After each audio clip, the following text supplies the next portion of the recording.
Hirap pala guys magtrabaho ng isa na yung kamay.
Ilang putahe yung gagawin ko.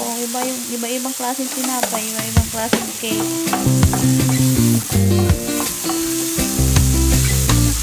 Ayan, iluhod na natin yung manok. Para sabay sila mag-usaw. Sabay so, ito yung manok ko na chicken shawerma and Lebanese mix.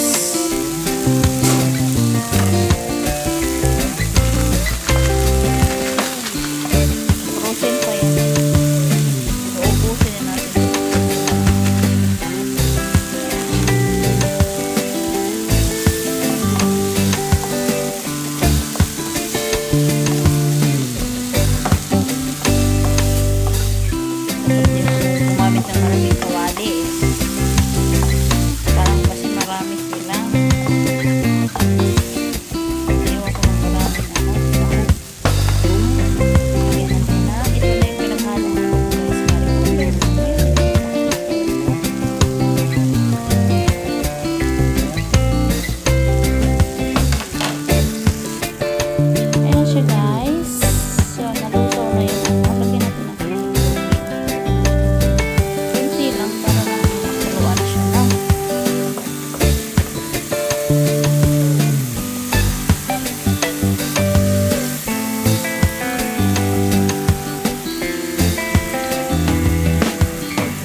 natin saglit para mamaya ilagay na natin tong carrots.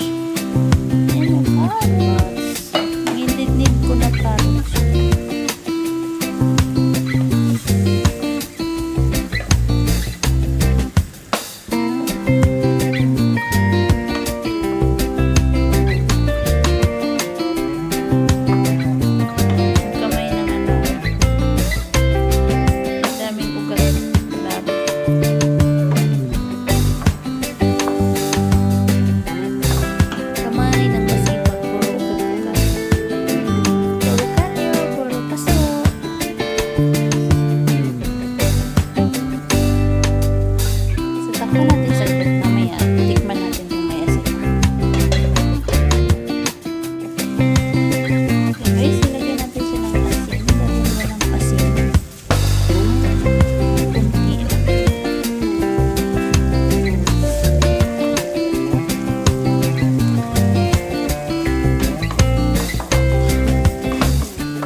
Bukas pa isipin ko kung anong lulutuin ko.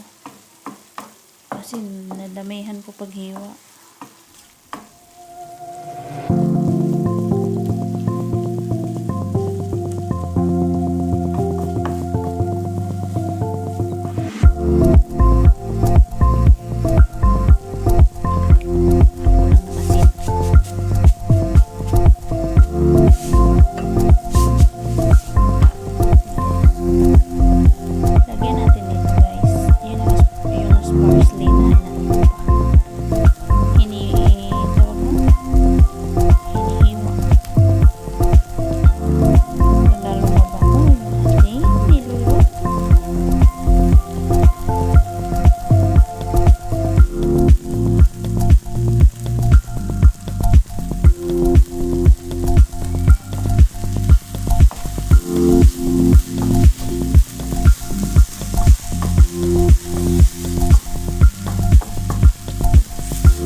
mag-start na ako guys. So hindi ko mapakita sa inyong lahat kung paano yung pagbabalot dahil isang kamay, hindi pwedeng magamit na isang kamay. So ganito lang siya guys.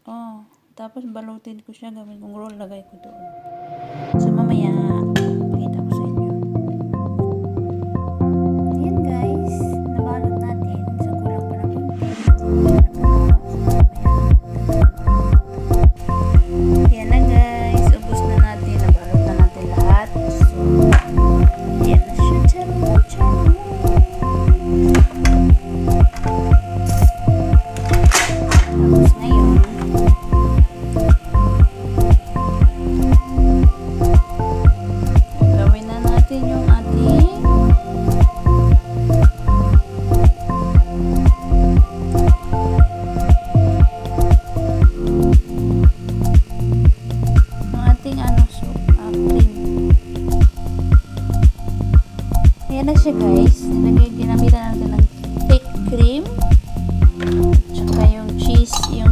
cheddar craft cheese spread. Ayan. Tapos, paghaluin natin. Lagyan natin siya ng cooking cream konti guys na para hindi sobrang lapot. Mix na natin. Mix. At ito na yung ating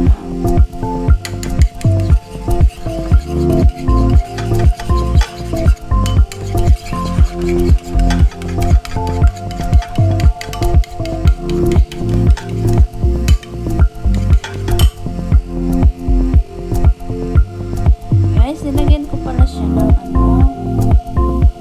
nilagyan ko siya ng parsley, kunti lang. Tapos ilagay na natin siya sa oven, okay? Hi guys, yan na po yung ating niluluto na chicken shawarma gamit ang sambosa leaves. Yan na po siya guys. In-oven ko lang siya ng almost mga 10 minutes. Okay na siya kasi luto na siya, diba? Parang iinit lang natin yung cream. So, yan na po yung ating niluluto for today. Ayan, yan na po yung ating video guys. And kung na-enjoy po kayo or nagustuhan nyo ang aking video na to, please leave a comment below. And don't forget to like, subscribe and share and hit the notification bell para updated kayo sa aking susunod na i-upload. Thank you so much for watching mga lalas. Thank you and see you on my next vlog. Bye bye. Thank you so much and ingat po kayong lahat and stay safe. God bless